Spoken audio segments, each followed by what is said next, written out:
இந்த மின் கொள்முதல் சம்பந்தமா ஏற்கனவே அறிக்கை கொடுத்தாச்சு. அதிமுக போராட்டம் அப்படின்னு சொல்லி சொன்னதுக்கப்புறமும் பாஜகவை சேர்ந்த ஒருத்தர் அந்த மின் கொள்முதல் சம்பந்தமா கருத்து தெரிவிச்சிருக்காரு. அதுல ஜாமீன் அமைச்சர்னு சொல்லியிருக்காரு. பாஜகவில் எத்தனையோ ஜாமீன் அமைச்சர்கள் இருக்கிறாங்க, அது அவங்களுக்கு தெரியாத கேள்வி. எனக்கு தெரியாதுங்கண்ணா. பாஜக இருக்கக்கூடிய ஜாமீன் அமைச்சர்கள் சத்தியமா எனக்கு தெரியாதுங்கண்ணா.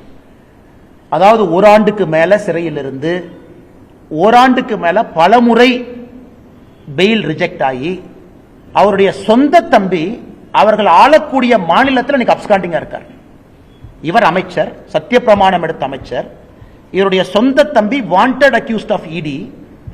பிடித்து கொடுக்க வேண்டிய கடமை தமிழக காவல்துறைக்கு இருக்கு.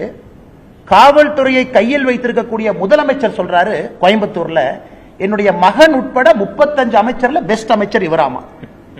ஆனா ஒரு நாள் அமைச்சர் ஆவாரு, கை வந்துருச்சுங்கன்னா பெஸ்ட் அமைச்சர் இவருன்னு ஒருத்தர் காட்டுறாரு. அவருடைய தம்பி இடி கேஸ்ல அக்யூஸ்ட், இன்னும் அப்ஸ்காண்டிங். தமிழ்நாட்டில் எங்க இருக்காரு எல்லாத்துக்குமே தெரியும். கரூர் போனீங்கன்னா இன்னைக்கு நைட் தூக்கிட்டு வந்துடலாம் அவர் காலையில. ஆனா காவல்துறை கைது பண்ணாது. அப்ப நான் ஜாமீன் அமைச்சர்னு சொல்லாம என்ன சொல்றதுங்க? இதை உச்சநீதிமன்றம் சொல்றாங்க. இவ்வளவு வேகமாக இவருக்கு நீங்க அமைச்சர் பதவி கொடுக்கறனால எங்களுக்கே பயமா இருக்கு, சாட்சியெல்லாம் வச்சிருப்பாங்களான்னு.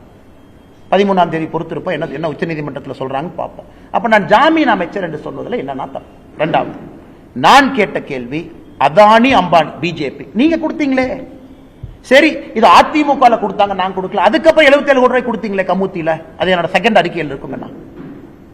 ஃபர்ஸ்ட் இதுல பெனால்டி சார்ஜ் 230 கோடி ரூபாய் கொடுத்தீங்களே, அதையே நீங்க காட்டல 530 கோடியோட, ஏன் மறைச்சீங்க? ரெண்டாவது இதுல இப்ப ஜெனரேட் பண்ண நீங்க ஆட்சிக்கு வந்ததுக்கு அப்புறம் ஜெனரேட் பண்ணதுல அதானிக்கு 77 கோடி ரூபாய் கொடுத்தீங்களே, அது செகண்ட் அறிக்கையில டாக்குமெண்டோட அதானியினுடைய ரிப்போர்ட்ல இருந்து அந்த பேராவை காப்பி பண்ணி ஆங்கிலத்தில் பேஸ்ட் பண்ணிருக்காங்க. இதுல உருட்டல் மிரட்டல் எம்எல் அறிக்கை கொடுத்ததுக்கு எம்எல்ஏ கேஸ் போடுவாங்களாம். யோ நீ எல்லாம் என் மேல கேஸ் போட்டு இடி கேஸ்ல உள்ள போன நீ எல்லாம் கேஸ் போட்டு எஃப்ஐஆர் வாங்கின தலை விதி இல்லீங்களா? ஒரு வருஷம் ஜெயில கம்பி என்ன. இதுல ஆக்ஸ்போர்ட் பல்கலைக்கு போய் படிச்சாரு என்னை பத்தி. நான் தனியா ஆக்ஸ்போர்ட்ல படிக்கிறேன் எப்ப சொன்னேன் நானு? ஆக்ஸ்போர்ட்ல தனியா இருக்காச்சு கிளாஸ் எடுப்பாங்களானே? ஆக்ஸ்போர்ட்ல ஒரு குரூப்ல போனேன். அது கூட போன 11 பேர் ரகசியம் எனக்கு தெரியும். வெப்சைட் போய் டைப் பண்ணிங்க, போன அன்னைக்கே வெப்சைட்ல போட்டிருக்கான், ஷெவ்னிங் குருக்கள் வெப்சைட்ல யார் 11 பேர் எல்லாம் இருக்கு, போட்டோ இருக்கு, எஃப்சிடிஓ ஆபீஸ் போங்க எல்லாம் போட்டிருக்கான். இது ஒரு விஞ்ஞானமா? இதுக்கு ஒரு அமைச்சர் வேணுமா? அதனாலதான் நான் சொல்றேன், நான் ஆக்ஸ்போர்ட்ல படிக்கிற அதே நேரத்தில் இந்த ஜாமீன் அமைச்சரும் படிச்சார். எங்க படிச்சாரு? புலால் சிறையில கம்பி என்றதை படிச்சார்.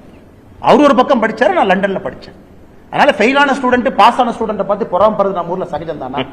அதனால கம்பி என்ற அமைச்சர் நீ பார்த்து பொறாமப்படுறாரு. கேட்ட கேள்விக்கு பதில் வரும்.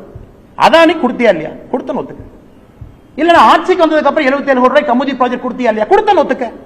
அதை விட்டுட்டு சுத்தி சுத்தி இந்த வளைக்கிற வேலை எங்கிட்ட விட்டு அந்த ஜாமீன் அமைச்சர் என் மேல கேஸ் போடு. தைரியம் இருந்தா என் மேல கேஸ் போடியா பார்த்தலாம்.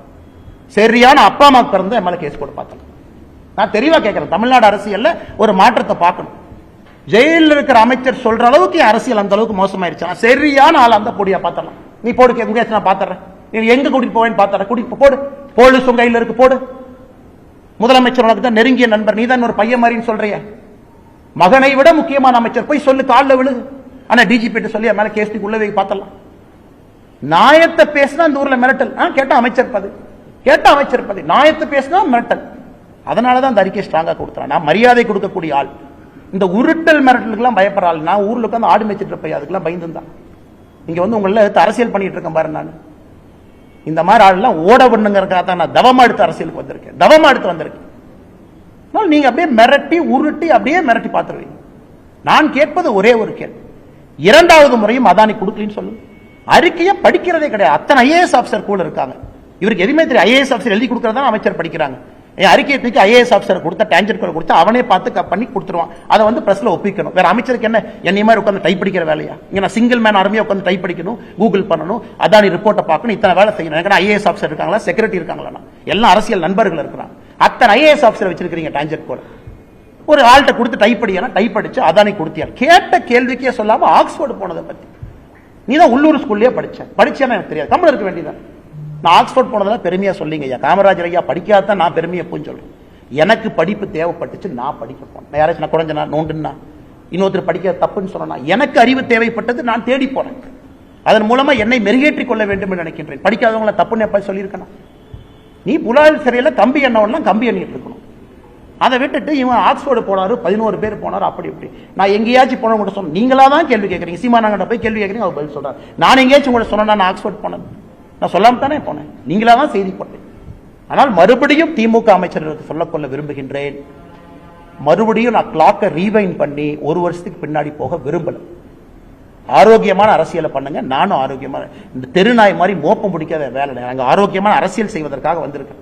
நீங்க பண்ண ஒன்னொன்னையும் மோப்பம் பிடிச்சு டெய்லி தொலாவி பத்திரிகை மட்டும் கொடுக்கறதா என் வேலையை நினைச்சுதான் என் வேலை அது இல்லைங்க.